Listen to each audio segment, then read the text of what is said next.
Welcome and thank you for tuning in. You're listening to the Beyond 50 radio program. I'm Daniel Davis. As many of us approach midlife, we try to find those ways that we can turn back the clock and feel younger and especially look younger. We're always looking about how we can attack and get those lines on our face to disappear, wrinkling skin to become smooth and shiny and illustrious like it did in our teenage years. Well, perhaps what's happening is that what you're eating is causing a lot of these things that give us that sort of aging look that a lot of us experience. Joining us here on the Beyond 50 radio program today is author of the book, a nice one I think you guys are going to like very much. It's called Cooking Your Way to Gorgeous. It's a book of skin-friendly superfoods, age-reversing recipes, and fabulous homemade facials. And our guest today has been a pioneer of the beauty and innovation in the health and cosmetic markets. His revolutionary nutraceuticals have earned him the moniker the next Tom Ford for Beauty by W Magazine. He's joining us here on the Beyond 50 radio program today. I'd like to welcome Scott-Vincent Borba. Hey, Scott, how are you doing? Happy Friday. Thanks so much, Dan, for having me on today. I'm so excited. Yeah, now tell us how you started in this area with your life. So back in the day, my father had prostate cancer. Mm-hmm. So my dad was my best friend. So what I did, like any good son would do, is I went right out and started to research endocrinologists and nutrition specialists and superfood companies that were overseas and Amazon rainforest and all of these exotic places, to come up with, some more homeopathic or nutraceutical types of foods that my dad could help him achieve, better health, or sustain his life, a lot longer than what was expected. And it worked. It worked so well that we actually got him, to a point where he went into remission. And so with that, then I said, why couldn't I then take my cystic acne, which I had it from head to toe, back and from my back knee to my face, and I also was overweight. I was 240 pounds. Wow. And I said, okay, I'm gonna utilize the same principles as I did for my father with cancer with beauty. And this could truly revolutionize the beauty world, because we all know that what we put into our bodies will literally come outward. And if we can, harmonize, say vitamin C topically that we're putting on with vitamin C internally in our body, we're going to get that epidermal, dermal effect that we all want to achieve, which is really looking your youngest that you can possibly look without looking like you've done anything to yourself. It's pretty interesting when you take a look at this industry, I guess estheticians, if you will, people that work for skincare, that they approach this idea of reverse aging from the outside in, and this is different. It's from the inside out. Tell us why it's more effective that way. Because there's only a certain amount of layers. Since I'm a celebrity esthetician, as well as I'm a celebrity makeup artist, so I also have a background in nutracosmetics as well as nutrition. Mm-hmm. And so there's, as people know topically, if you're using alpha hydroxy acids, or even if you're using a salicylic acid, as people would know through Neutrogena products, as an example, there's only one or two of layers that it would even really tackle if you're actually trying to see a benefit from that. And with that,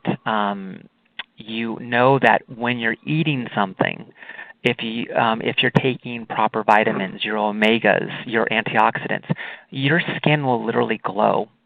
And when your skin is glowing, as in not oily, but almost like this translucency that you can see from within, that means that your body's healthy. Therefore, you will have better hydration or moisturization locking. You will have less menopausal or breakouts. You will have proper, synergies within your body. Your circadian rhythm will be better. Your equilibrium will be better.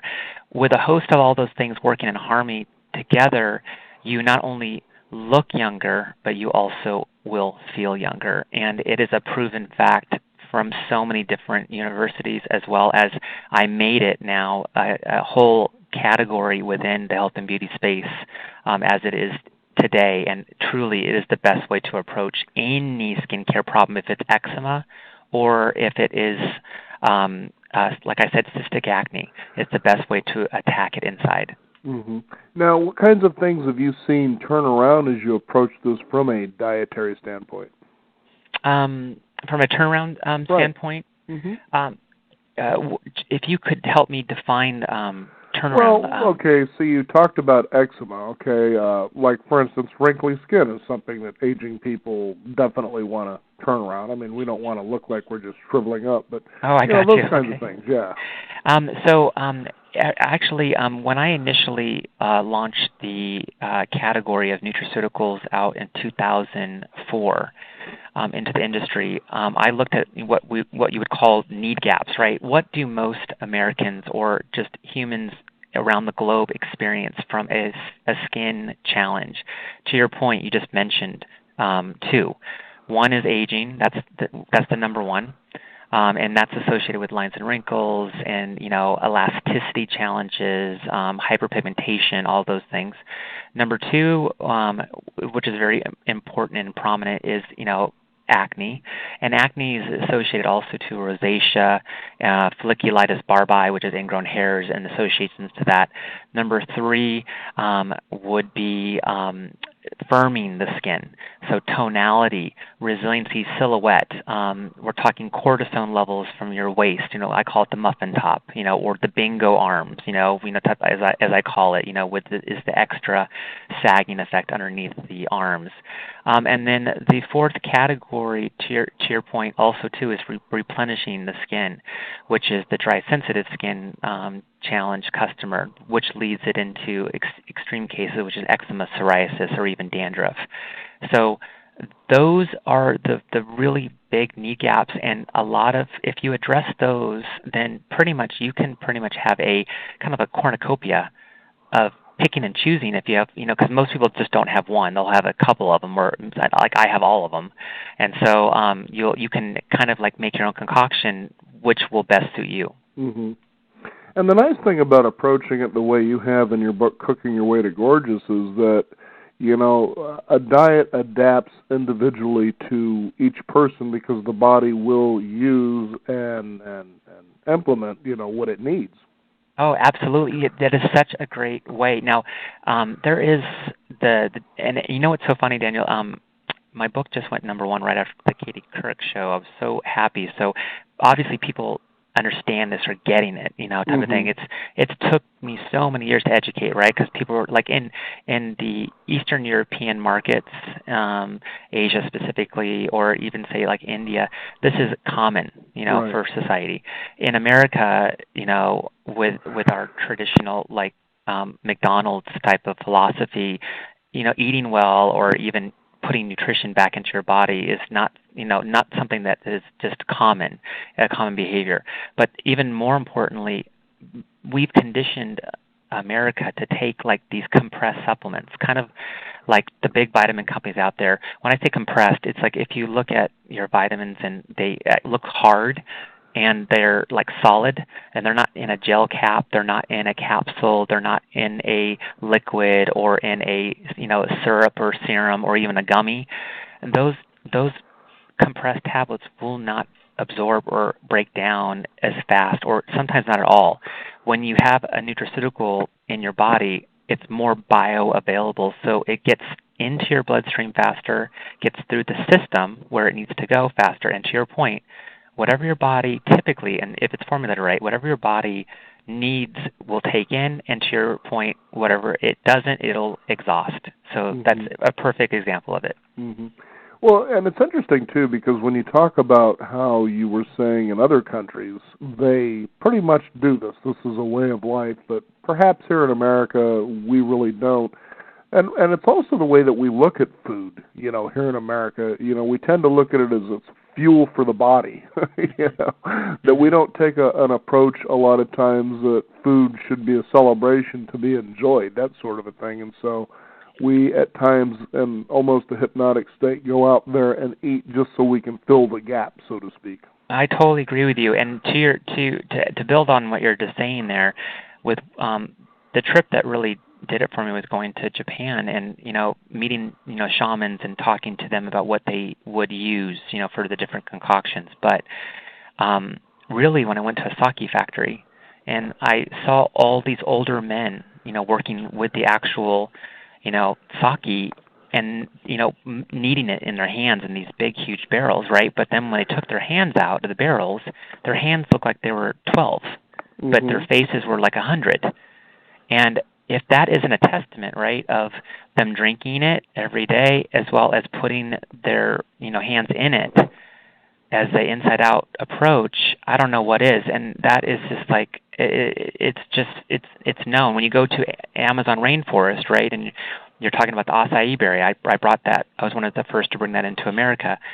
They utilize that as like a blueberry, but they also utilize argan oil, which has the same polyphenol count. When you're putting argan oil on your body and using it as, say, like your olive oil substitute, the benefits and the omegas and all of the nutrients, your skin, your hair, luster, your skin resiliency, the moisture content, the buoyancy, everything changes. It's just it's a phenomenon, and it's so easy to do. Mm-hmm. Now, in your book, which we haven't really touched on quite yet, Cooking Your Way to Gorgeous, these recipes that you've compiled in here, there's a range of things people can enjoy in here, from appetizers to the main meal to dessert to actually cocktails, if you will, and not necessarily all alcohol or alcohol cocktails, but cocktails that help you to achieve what you're talking about here. Now, besides your grandma's chicken tortilla soup, most of these recipes either you came up with or they were contributed by people. Yeah, what I did was the book. Okay, I have to be honest with you. Most people, I'm honest with everyone, I should say. Probably too honest. That's probably my problem. But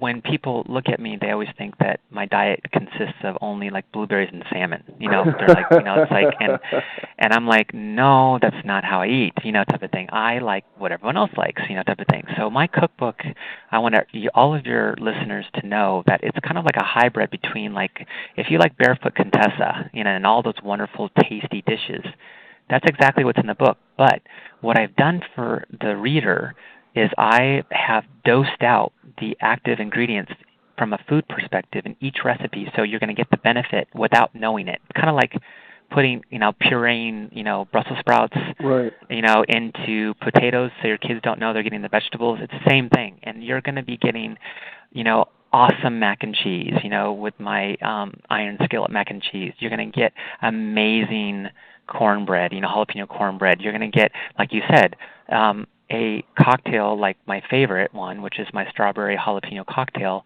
that's phenomenal for aging. There's so many things that you would never know that you could be doing that you already do, that if you just dosed it out correctly based on, utilizing my book, you're going to see a benefit. And there's no more than just eating your way or drinking your way or snacking your way to a beautiful new you. Mm-hmm. Now, I also like the fact that you do balance these things out, as you said, dose it out. And, in America, when we hear that something is good, what do we tend to do? We tend to run with it, and we try to get as much of it as we can, and we overindulge, and before you know it, you end up sick and worse off than you were to begin with. And it's funny that we get into those habits here like that you don't understand. You achieve results by little steps at a time for the big result. Somehow we got to help these people here in this country, learn to slow down a little bit and realize it's the compound effect that is effective and not just the leap. Exactly. It's the marathon, to your point, right? But with the body, and when it comes down, now again, I am not a doctor, nor do I, position myself as one. But what the body does do well, though, kind of like if you're sick, as an example, or you're trying to get rid of bacteria, typically if you took like a Z-Pak, right, which is erythromycin or amoxicillin, right, your first dose is a double dose, so it shocks the body, so it communicates with the whole system that something's going to happen moving forward, and it's always good to start off with a plan of action where you're telling your body it's going to change. So it does it communicates to all the synapses within itself that there's going to be different nutrients coming to your body. And when you're consistent with that, your taste buds and everything else will go with it. I'm not talking about bland food now. I'm just talking about proper foods that still taste great. Instead of eating all the greasy stuff, you can still have grease. It's just how is it prepared? Mm-hmm. And it's just the little tweaks, because I didn't want to change anyone's behavior. I wanted to give everyone their favorite dishes, from fried chicken to you name it, there, and make certain that it was a cookbook for the world and for America that everyone would enjoy, and not just take out when they had guests, or if they were overweight, or if they had a child that had a breakout, or if they had a baby that had eczema, whatever it is. I wanted it to be a daily Bible, kind of like that of Julia Child would do, that would be a go-to for every day. And also, in light of what you're talking about, when you take a look at the ongoing debate that's been going on in this country when it comes to Medicare, Medicaid, and medical expenses, insurance, is that somehow we seem to have this attitude about, and again, I wonder where this all really started, but that we wait until something happens to us, and then we expect somebody else to flip the bill for a lot of our bad behaviors. I totally agree with you. No, and then if we would actually engage in this process that we're talking about here today, of what's known as prevention, folks, like when you patch your roof, you're preventing it from dripping into your living room onto your carpet. That if you did that, this health debate that we constantly hear about would almost disappear. So. It's kind of like that whole 2 Starbucks a day philosophy. If you take one Starbucks out, you're going to be able to afford X within that year. It's the same effect type of thing. But what people don't realize is that people are so scared of changing and not enjoying life, especially if you're on a budget, right? This book is great because it's not giving you choices that are going to be expensive. It's utilizing stuff that you already have in your pantry and your refrigerator. Mm-hmm. That's number one. But number two is that it's really important that they don't need to change their behavior. They don't need to think that I only have X amount per budget for food and I want to enjoy the food I eat. They're still going to enjoy it. And I really wanted to make certain that it was made for the everyday instead of, only specialty. And a lot of people think, that when the world found out that it was, to your point, made to be beneficial to everyone instead of just beauty junkies, then it was a true hit. And that's when, I think that's what your listeners need to know, is that you're going to be amazed when you have your chocolate chip cookie that's going to taste just like a chocolate chip cookie, but the butter that's in there is swapped out for avocado, and you would never know it. Mm-hmm. And it's like stuff like that. You're just like, oh my gosh, the little simple changes, and it even tastes even better, in my opinion. And what's even more fascinating, too, is you look over the recipes that you have in this book, and there are certain moments where you actually show what a specific, ingredient contains, as you said earlier, the active ingredient, to give people a better idea of why that's there in the first place. Oh yeah, absolutely. Why are you using wheat germ, or why are you going to be using jalapeno, and why are you muddling it? What does the heat do in your body? For instance, jalapeno, when you put it into your body, the heat itself actually helps to stimulate the metabolism. So you're actually helping to burn more calories faster, which helps you, in theory, lose weight faster. But also it helps with the cortisol improvement or reduction, which is the muffin top waste. But it also too helps to really get the sweat glands moving, so you can actually detox faster internally, so you have better skin clarity also too, so your skin looks flawless. So if you use it at the right amount, and you put it in the right pitcher amount, or the right loaf amount, if you're making cornbread or whatever you're going to be using it in, you're going to get that same benefit. And it's just like you said, an overtime type of situation. Mm-hmm. Now, how has the book been since it's been out? I mean, you said number one, and number one in multiple categories. Yeah. So I'm so excited. Yeah, that sounds very exciting. Tell us about a couple of the categories besides cookbooks that it would be in. Sure, cookbooks, beauty. Actually, there's a category also too that's nutrition. So that's where it actually went number one, all three of those. And then it's like, again, it's in the top 2 or 5 in other categories too. So I'm so blessed that it's, finally, it's, again, people say, oh my gosh, overnight success. It's been 20 years of education. Yeah, overnight success. That's that American attitude again. Right. 20 years and 3 books later, right? Type of thing to get to this point. So I'm just happy that it was through food, through the, stomachs of America that where people truly were able to really, no pun intended, digest this great concept. And I'm really, really excited about it. And people should be excited, too, because of the different recipes you have in here and the simplicity of what it takes to actually make these things. Oh, yeah. I mean, you do not have to be a chef. Like, I am not a chef at all. But let me tell you, people think that you are when you get done with one of these dishes, and it's so funny. And it's not about the presentation. It's about even, not plating it up as you normally do, but the flavors. I'm Hispanic and Portuguese. It's all about flavor. And let me tell you, every dish to make it in this book, it not only had to have flavor, but it also had to have the benefit. So you're going to get both. And because you, as you said, you are the nationality that you are, people should know that you can have sinful, skinful nachos. Yeah, and there's a lot of like Portuguese as well as Latin dishes that are inside the book. A lot of Tex-Mex, as you know, is very popular around the country. But what's more important is the tried and trues. You're going to get your apple pie, and you're going to get your meatloaf, but your turkey meatloaf, and you're going to get some famous soups, and you're just going to get the best of the drinks. The most popular drinks like cosmopolitans, everything, all infused in a way that you would never know. That's going to make you look and feel better. Now, there is a recipe that I'll probably try here, hopefully in the next couple of days, spinach pie that you have in there.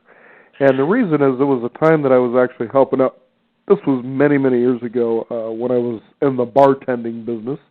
And that was for his restaurant's Christmas party, he asked me if I'd come and bartend. And anyway, this Greek owner, he actually prepared the food that was there for this employee party. So I thought, not only is he throwing this really great shindig, but he's cooking for these people also.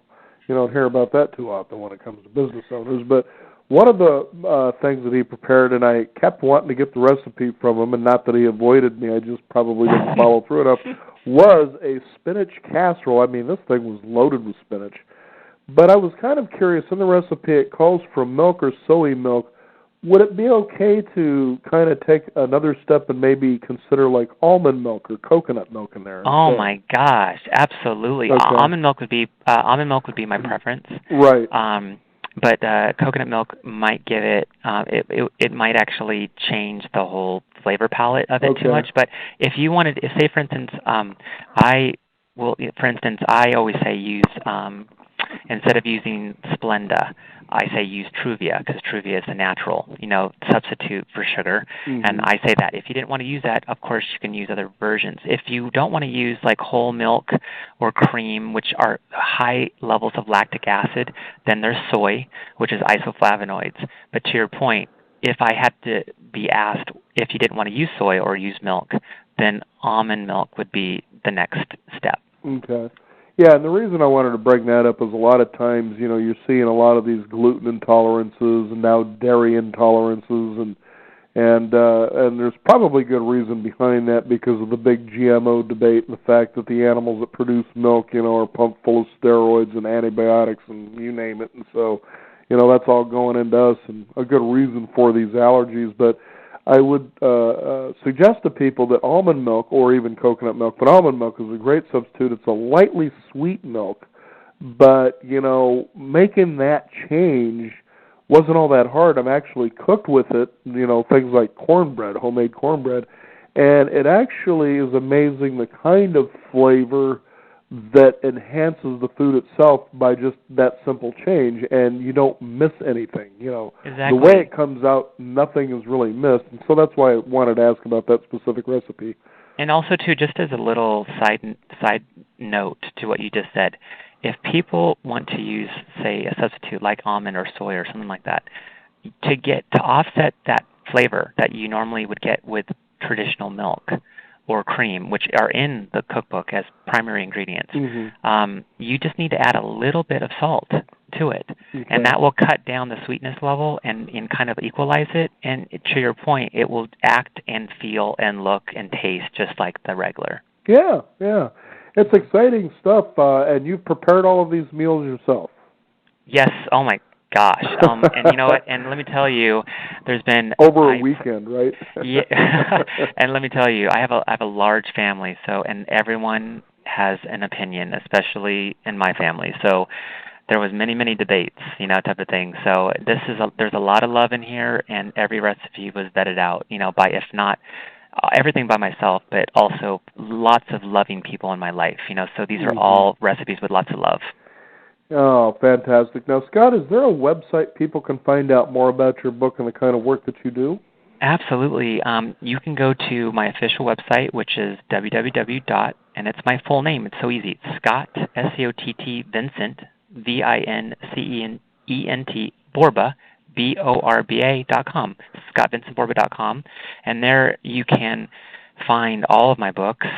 You can find all the information you need on different subjects. You can actually also buy products that I create that are sold on HSN that actually contain the same superfoods that are also mentioned in the book and the recipes. So there's an inside-out approach. So it's a one-stop shop for you.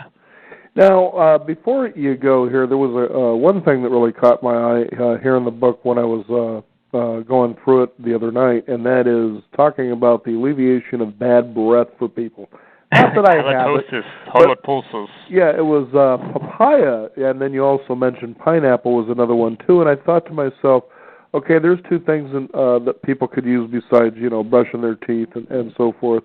But the other thing that I started thinking is, what about like a natural body deodorizer? Because everybody's running around with these perfumes and powders, and oh my goodness, I mean, something that naturally deodorizes the body. Yeah, you're absolutely right. So you and I probably would be best friends if I was local. But I created a test market for a detergent, to your point, which is also the same formulation you would use in a personal deodorant, which utilizes enzymes like that of the papaya and the lychee fruit. And those, to your point, are natural deodorizers. They're pretty much, they mask any type of like odor or kind of mineral base or kind of like compound smelling base really well, kind of like that of Arm & Hammer, kind of the effect of that for many different products and kitty litter boxes. Those two enzymes specifically working in harmony, as well as mangosteen extract, which is another enzyme, but is also a natural antimicrobial agent or antibacterial agent. Those work together to take away the odor, as well as, like you said, it doesn't help with sweat so much, but it literally, keeps everything at bay pretty much all day. Wow, and how much of that would somebody need to use, let's say that they're getting ready for work? Okay, so for instance, to make it easy, because you don't want to have to dose this stuff out all the time, right? Right. So I have another book called Skin Intervention that has those kind of recipes in there for you if you want to do it yourself, for your own bathroom toiletries. But what I would do is you would go to your local, Whole Foods or your local nutritional store like GNC, whatever. You buy little droppers of those items. They're there already. Okay. And what you would do is like a candle. You would take just a traditional, base of whatever you would want. I would recommend doing like an argan or a shea butter base, just a traditional, so it's a little bit moisturizing. And then I would just literally infuse it. Just put it in a pan. You put literally 4 of those little droppers of each one of the 3 or 2 inside there. Melt it down. It'll all come together. You put it on low heat so you don't burn off the efficacy of it. Then you pour it back into the container, let it sit in the refrigerator for 15 minutes, and there you go. You got your own natural body deodorant. Wow. There you go, instead of a speed stick, which exactly. you can't eat. Exactly right. Then if you get hungry, you can grab out your gym bag. And there you go. The book is Cooking Your Way to Gorgeous. Our guest today is Scott-Vincent Borba. It's been a pleasure to have you on the program. Go ahead for our listeners and give out your website one more time. Thank you. It's www.scottvincentborba.com. And I want to say thank you so much for having me on your show today. It was such a fun interview, and happy Friday to you. And thank you, whoever's listening. And thank you for all the support. The whole world is listening, believe me. Thank you Thanks very again, much. Scott. It's been a pleasure. Yep. You too. Have a wonderful day. Thank you. We also encourage you, the listeners, visit Beyond50Radio.com. We'll have a hot link for you there, and you can find out more about how you can cook your way to gorgeous. Thanks for joining us. This is the Beyond 50 Radio program. I'm Daniel Davis, and remember, live your day past halfway.